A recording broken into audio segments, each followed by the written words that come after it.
Welcome to Conspiracist. Great to be here.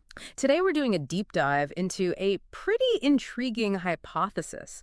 The idea that governments might have intentionally covered up evidence of the manipulation of time itself. Yeah, it's definitely out there as a concept, and it touches on, well, fundamental physics, how we perceive things, and of course the control of information. Exactly. It sounds maybe a bit far-fetched at first blush, but our goal here is to really explore the claims, look at the reasoning behind them, objectively, based on the available information. Right. And proponents, they often pull from quite a range of things. You get anecdotal accounts, stories about supposed secret projects, interpretations of certain historical moments, and even specific takes on scientific ideas. Okay, so let's start with the science part. Our current understanding of time, there's this concept, the arrow of time. What does science actually tell us about that? Well, the arrow of time is really just describing what we all experience, right? Time seems to flow in one direction, past, present, future. Now, interestingly, many of the fundamental equations in physics, they're actually time symmetric. They could technically run backwards. But, and this is the key part, macroscopic processes, the big stuff we see, especially things governed by thermodynamics, they show irreversibility. They don't run backwards. Okay, why is that? It's primarily linked to entropy, the idea that systems tend towards more disorder over time. Right, chaos increasing. Exactly. The universe's entropy is always increasing, and that seems to be a big reason why we perceive time having this forward direction, this arrow. So the basic laws might allow for it, theoretically, but reality as we experience it moves forward because of things like entropy. Pretty much, yeah. But our understanding isn't just physics, is it? It's also how we think about time, how we perceive it. Absolutely. Like that linguistic example you mentioned before we started, from Hindi. Right, the word kal. It can mean yesterday or tomorrow, depending on the context. Which is fascinating. It shows how our human way of framing time isn't always rigid. It can be more fluid. Exactly.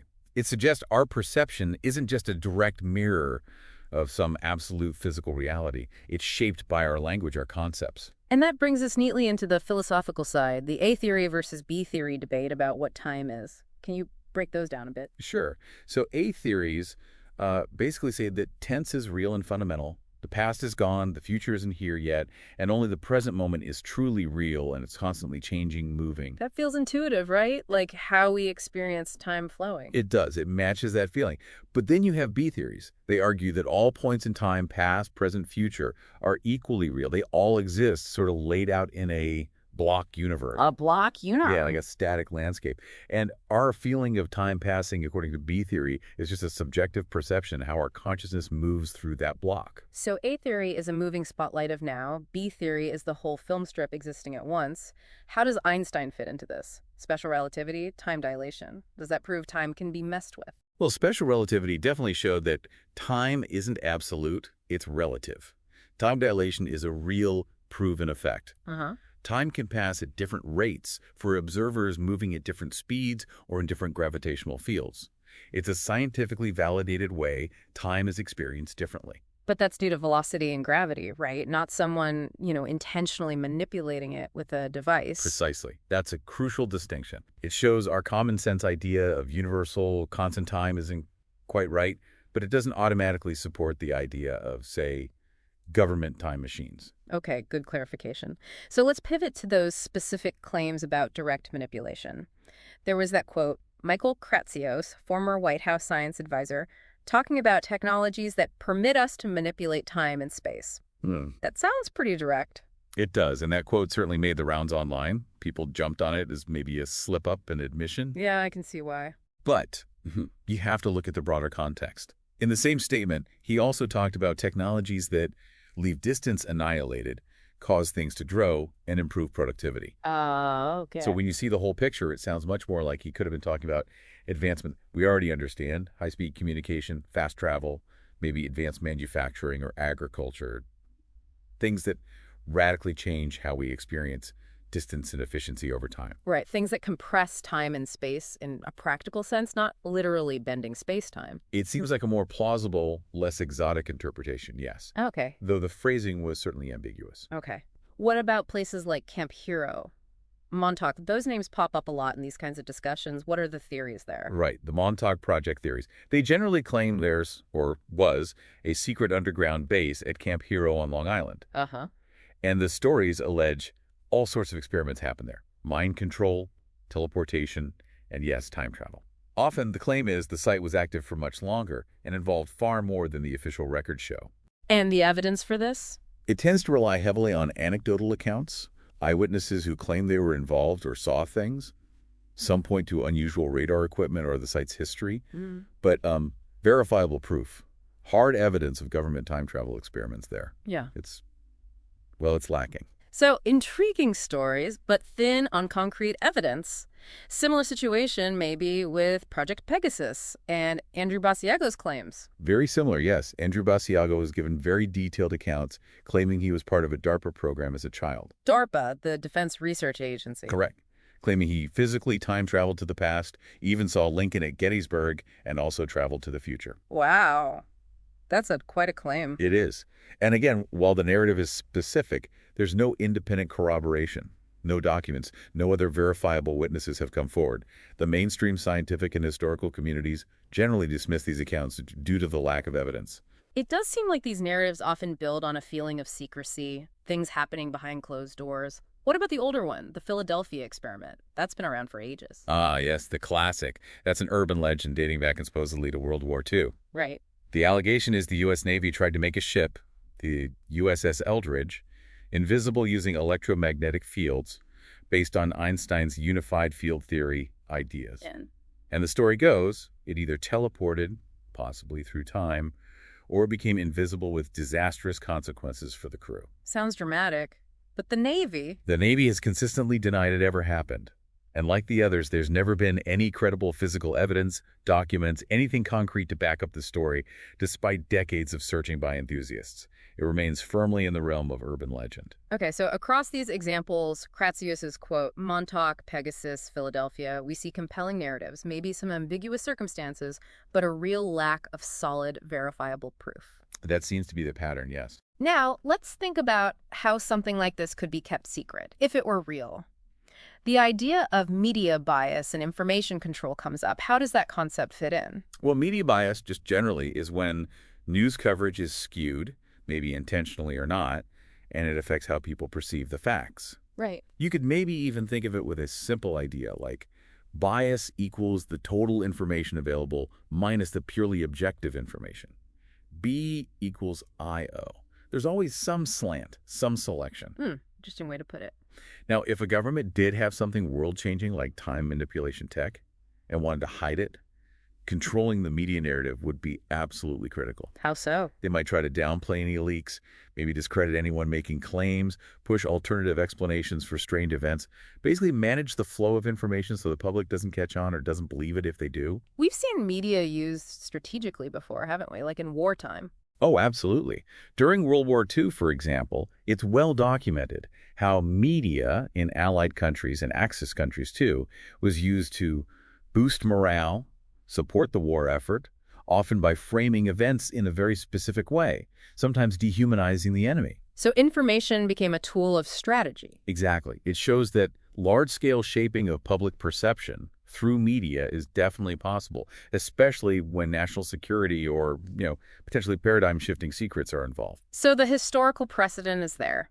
If a government were hiding time travel, manipulating information flow would likely be part of the strategy. It seems logical, yes. Okay, so when we, or you, the listener, encounter these kinds of extraordinary claims, especially online where they spread fast, what's the best way to evaluate them from a critical scientific perspective? The absolute cornerstone is critical thinking. You have to question the source, question the evidence presented. Is it just an anecdote? Is it hearsay? Right. Look at the logic. Does the argument actually hold together? Are there simpler, more conventional explanations that fit the facts? And that old saying. Exactly. Extraordinary claims require extraordinary evidence. That's paramount. Anecdotes, blurry photos, maybe misinterpreted statements,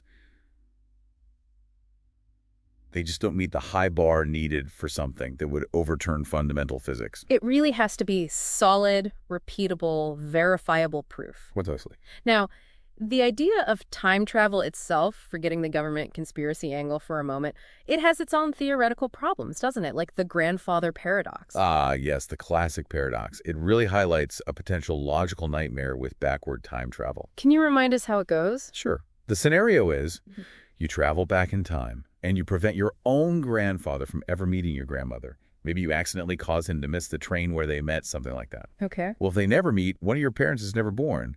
And if your parent isn't born, you are never born. But if you were never born, how could you have traveled back in time to prevent them from meeting in the first place? Right. It creates a contradiction, a causal loop that doesn't make sense. Exactly. It undermines the very possibility of the action you supposedly took.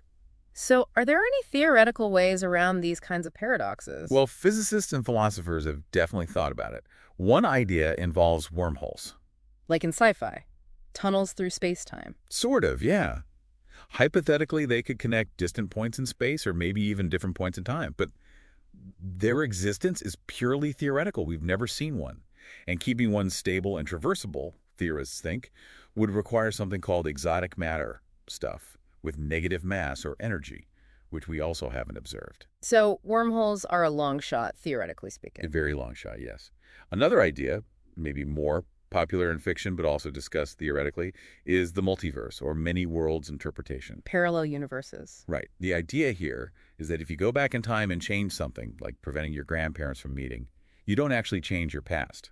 Instead, you create a new branching timeline, a whole separate universe where you were never born.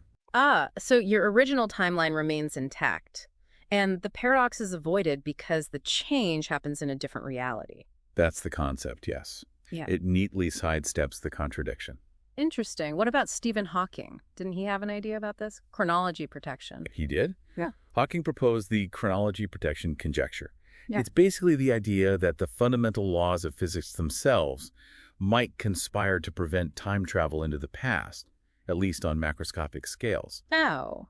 The mechanisms aren't fully worked out, but the conjecture suggests that things like quantum effects or the requirements for exotic matter might become so extreme near any potential time machine, like a wormhole entrance, that they'd essentially destroy it or prevent it from forming closed time-like curves, the paths needed for backward time travel. So the universe might just have built-in safety features against paradoxes. That's the gist of the conjecture, yes. It's a way of saying maybe paradoxes aren't possible because the conditions needed for backward time travel are physically unattainable. Fascinating. Okay, let's move from the theoretical back to the anecdotal claims. The internet loves a good time traveler story. John Titor was probably the most famous one, right? Oh, yeah. John Titor caused a huge stir back in the early 2000s. Claimed he was a soldier from, 2036? I think so, yeah. Sent back to get an old IBM computer, wasn't that the story? Something like that. And he made some very specific predictions. A civil war in the U.S. starting around 2004, 2005, escalating. Then a brief, intense World War III in 2015 involving Russia. He gave technical details about his time machine, posted diagrams. And obviously, none of that happened. The big predictions failed. Right. The predicted Civil War didn't happen. World War III in 2015 didn't happen. There were other inconsistencies, too, things he should have known about if he was from the future, like 9/11, which he seemed unaware of despite posting beforehand. So his credibility kind of evaporated when the dates pass. Largely, yes. The mystery of who he was persists. Were there other examples, like Titor mentioned in our sources, the time-traveling hipster? Yeah, that was a photo from, I think, the 1940s reopening of a bridge in Canada. There's a man in the crowd who appears to be wearing modern-looking sunglasses, a printed T-shirt, holding a portable camera. Looks very out of place. Right. People said, see? Time traveler? Exactly. But then researchers looked closer. The style of sunglasses did exist back then, though maybe uncommon. The T-shirt was likely a sweater with a sewn-on emblem, common for sports teams of the era. And the camera was a known portable model from that time. So just an unusual-looking guy for the period, not proof of time travel. Seems to be the consensus, yeah. Just a case of misinterpreting historical context. There was also Håkan Nordqvist, the Swede, who claimed he crawled through his kitchen sink pipe and met his future self. I vaguely remember that one. That was widely believed to be a viral marketing campaign for an insurance or pension company, staged as an internet hoax. Ah, okay. And the chronovisor, the supposed Vatican time viewer. Another persistent legend. The claim is the Vatican secretly possesses a device, maybe built by monks or scientists in the mid-20th century, that can tune into past events and display them like a television. Viewing history directly. Right. But again, zero credible evidence. The main proponent was a priest who later seemed to retract or muddy his claims, and a supposed photo of Jesus taken with it turned out to be based on an existing postcard image. It's generally considered a hoax or myth. So these historical or internet examples seem to fall apart under scrutiny, often being misinterpretations, hoaxes, or just unverified legends. That seems to be the case for the prominent ones, yes. Okay, one last area our sources touched on was the psychology of time perception. There was that study about breath holding. Yes, that was quite interesting. Researchers found they could influence how long people could voluntarily hold their breath, simply by manipulating their perception of how fast time was passing. How did they do that? They used a clock interface. When participants thought the clock was running slower than real time, they were able to hold their breath for significantly longer. When they thought it was running faster, they held it for less time. But the actual elapsed time was the same in control conditions. Wow. So just thinking time is slower lets you hold your breath longer? Apparently so. It suggests our subjective feeling about time's passage can directly impact physiological responses that we normally think are just based on, oxygen levels or discomfort. Our internal clock isn't purely objective, it can be influenced psychologically. Does this connect back to the main hypothesis about government concealment? Well, it's a bit speculative to draw a direct line. The study shows perception is malleable. One could theorize that if you can manipulate perception of time, maybe that's a subtle form of control governments could explore. But that's a big leap from a breath-holding study to concealing time machines. True. It's more just a fascinating insight into how complex our relationship with time is. Our subjective experience isn't always locked to objective reality. Exactly. It adds another layer to the whole question of what time is and how we experience it. Okay, so we've covered quite a bit. From the physics and philosophy of time to specific claims about secret projects and time travelers, media control, paradoxes, and even psychology. Bringing it all together, what's the bottom line on this hypothesis? That governments are hiding time manipulation, based on what we've discussed. Based on the information we've reviewed here, the hypothesis remains firmly in the realm of speculation. It's unsupported by verifiable, credible evidence.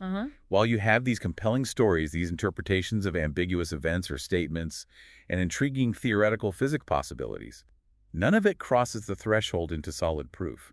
The specific claims associated with Montauk, Pegasus, the Philadelphia experiment, John Teeter, they all lack the rigorous backing needed. So it's really crucial to keep these things separate in our minds, isn't it? Absolutely. We have to distinguish between what's theoretically possible in physics, even if it's way out there like wormholes, versus unverified anecdotal claims, versus our current established scientific understanding of time based on evidence like relativity. They're very different categories. A fascinating topic, certainly, and one that captures the imagination. But as of now, the conspiracy part, the deliberate concealment by government, seems to lack that crucial ingredient: evidence. That sums it up well. The narratives are strong, but the factual foundation isn't there in the sources we've looked at. Well, thank you for guiding us through that complex web of ideas and claims. It really highlights the need for critical thinking when exploring these kinds of topics. Indeed. Always question. Always look for the evidence. Thanks for listening to Conspiracist.